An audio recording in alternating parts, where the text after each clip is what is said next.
Oryx and Crake by Margaret Atwood.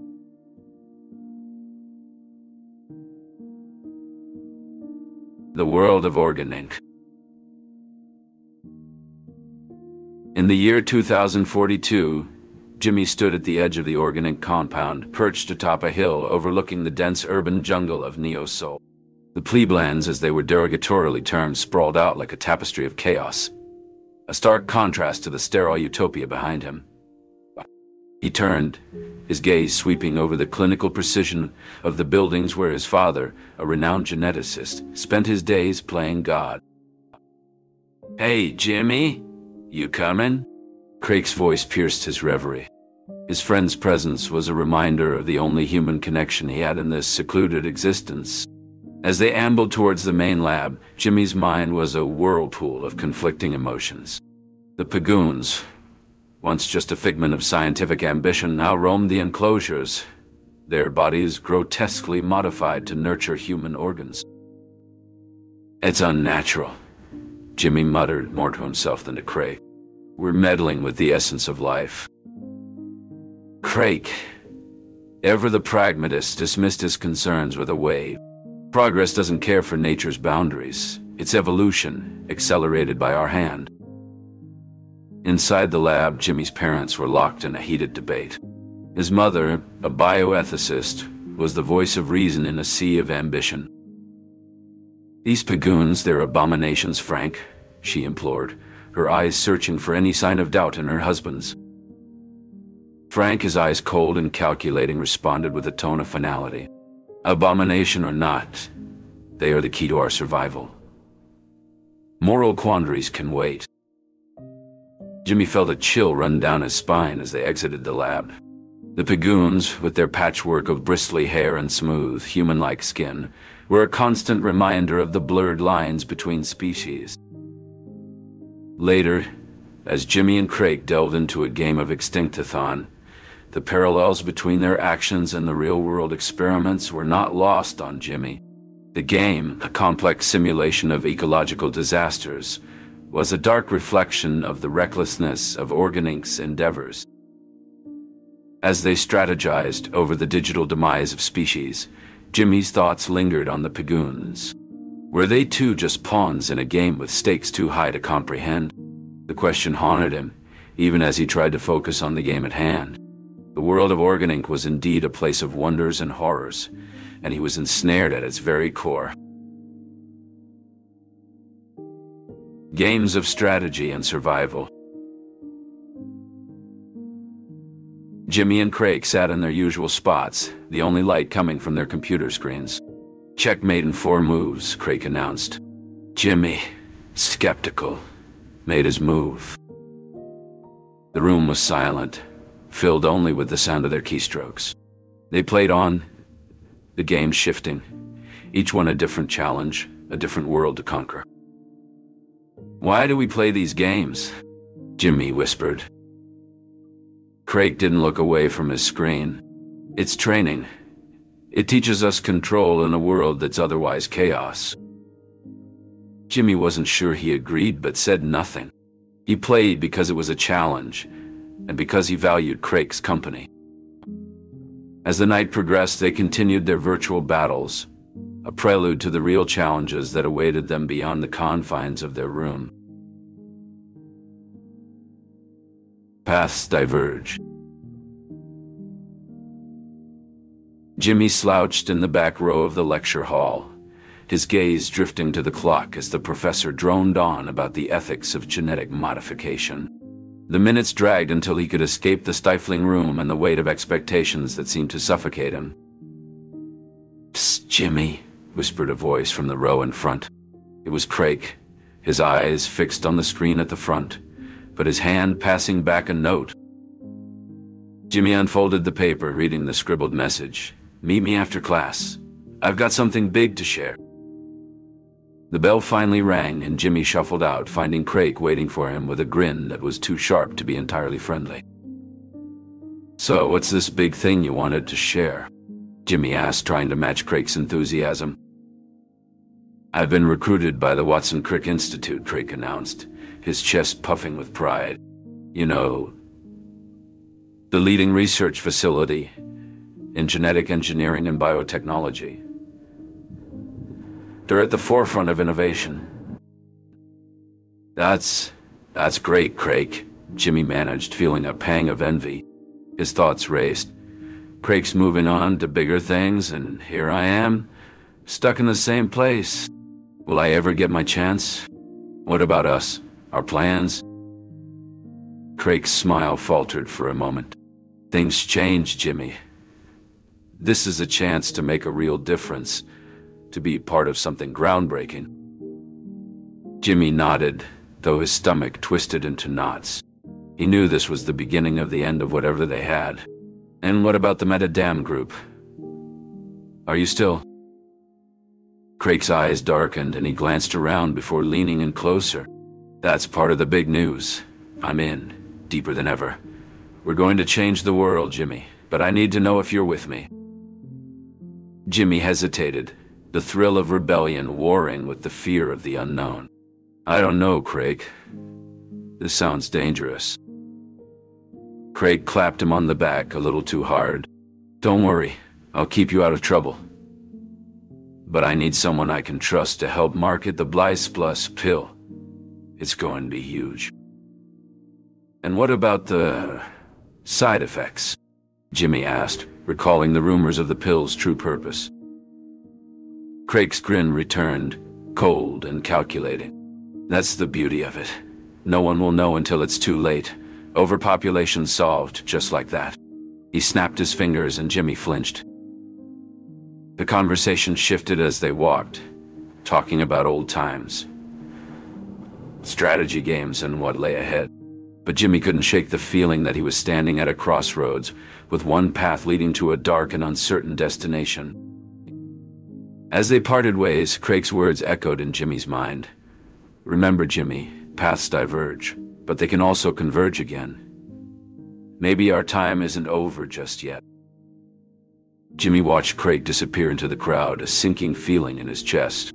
He knew that whatever lay ahead, it wouldn't be the shared dreams of their past. It was a future fraught with moral ambiguity and the shadow of consequences yet to come. And as he turned to walk his own path, he couldn't help but wonder if he was making the right choice.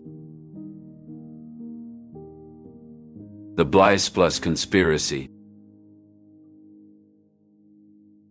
Jimmy sat in his dimly lit office, the soft hum of his computer the only sound in the room. As he scrolled through the marketing materials, a specific unease about the pill's undisclosed side effects unsettled him.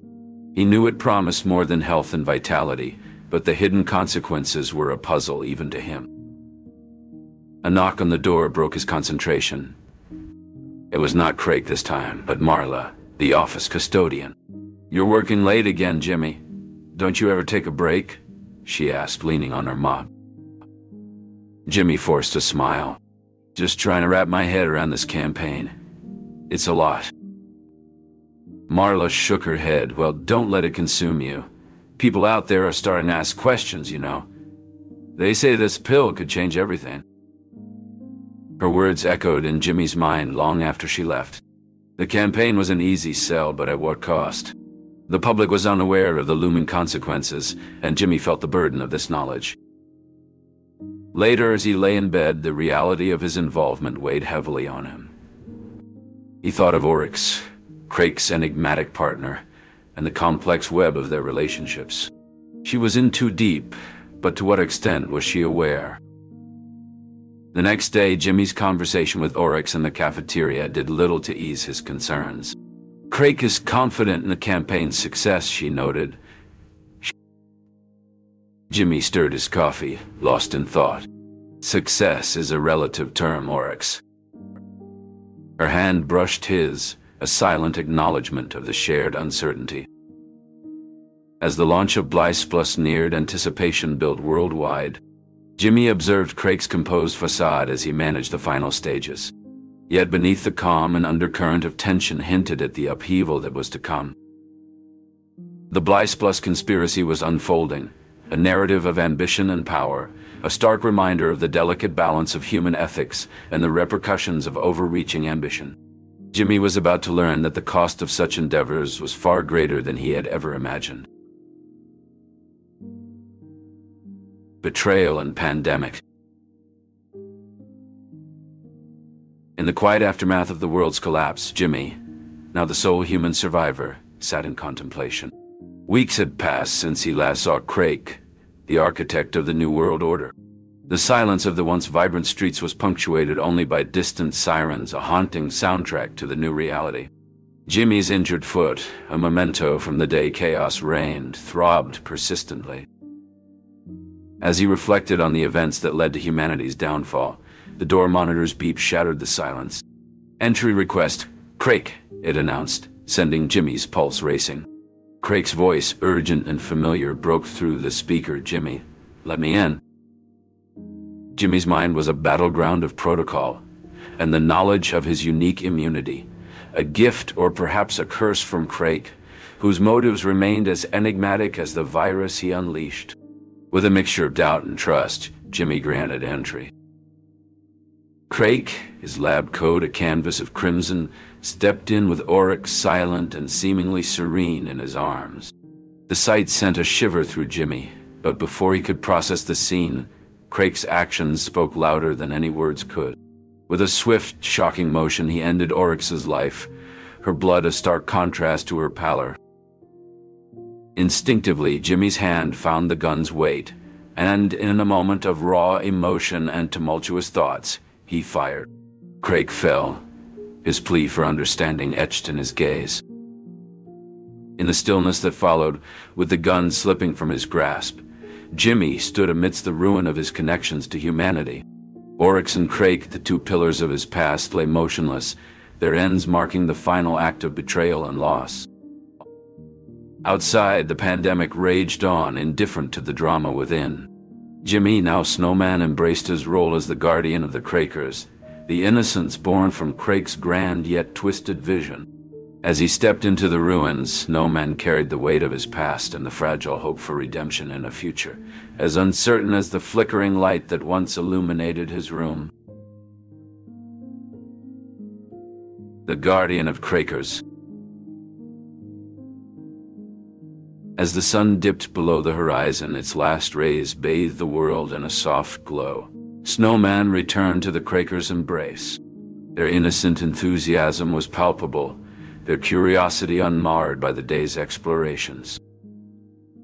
"I've surveyed our surroundings," Snowman began, addressing the circle of Crakers. "There are remnants of the old world and signs of new life, but nothing that poses an immediate threat to us." A young Craker's question about danger prompted Snowman to sit among them, sharing his observations. "Different doesn't mean dangerous," he reminded them. "It's a lesson we must all remember." Bob, a Craker with a hint of concern in his voice, mentioned the potential for harm from others. Snowman acknowledged this, emphasizing his role in fostering understanding between them and any strangers they might encounter. As the Crakers settled into their evening routines, Snowman stood, signaling the end of the day. "Rest now," he said gently. "The night holds many secrets, and we must be ready for whatever it brings." The Crakers dispersed, their faith in Snowman unwavering. Alone, he contemplated the delicate balance of his guardianship. He was more than a survivor. He was the link between what was and what could be. The night deepened, and a distant howl pierced the silence, a reminder of the wildness that still reigned beyond their haven. Snowman's thoughts turned to the challenges ahead. The world was changing, and with it, the Crakers would need to adapt. As he settled in to watch over them, he made a silent vow to guide them through the uncertainties of this new existence. The future was unwritten, and together they would face whatever came next. Reflections in Ruin. Snowman sat on the crumbling steps of what was once a grand library. The sun was setting, and he pulled his cloak tighter around him against the chill.